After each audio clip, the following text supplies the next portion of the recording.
And the biggest problem here, and this is, something we have to face and discuss, and we do it all the time, but we have to do it more and more publicly, that there is a direct relationship between the socialism that once existed, actually existing socialism, as the German thinker Rudolf Barrow once called it, which he didn't like, he didn't describe as socialism as he wanted, but what existed. There is a direct link between that and the weakness of a socialist alternative today. People don't want to return to that system for obvious reasons. Economically, it was austere and backward, largely because of where it happened. The total output of those societies was constrained by scarcity. There was a low productivity of labor. Politically, most of those countries were dominated by authoritarian state apparatuses, which took away civic liberties, expropriated the rights of association and organization. Culturally, you had an official monopoly of the means of communication, a repressive regulation of ideas, an exaltation of the nation, and the bureaucracy became the master of all social life. Now, no one wants a return to that.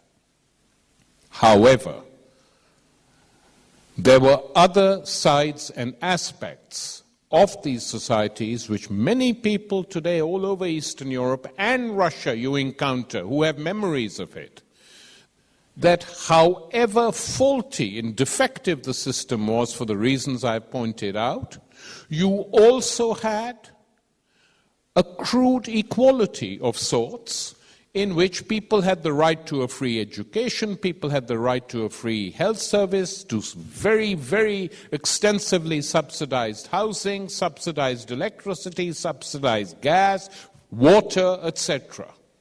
Now, if you look at today's world, these are not small things. So in a way, you can describe those societies that existed not as social democracy, but as social dictatorships. And the dictatorial sides of that was rejected by everyone. But the social sides we now miss. It can be much, much better than that. And I've, never, even at the 80s and 90s, when many people were falling like sort of moving away from anything radical, like cotton floating in the air after a thunderstorm. It was always wrong, in my opinion, to ascribe all the faults of the old socialist countries and these systems as flowing from the ideas of Marx. How did they flow from the ideas of Marx? This became such a dominant theme to create the new societies that everything associated with the past was considered unacceptable.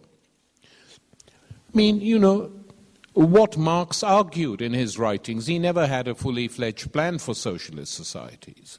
But what he argued for, his expectation was that socialist societies would be based on the economics of abundance, not scarcity, which is why he thought that countries like Germany and Britain and France were the obvious candidates for socialism.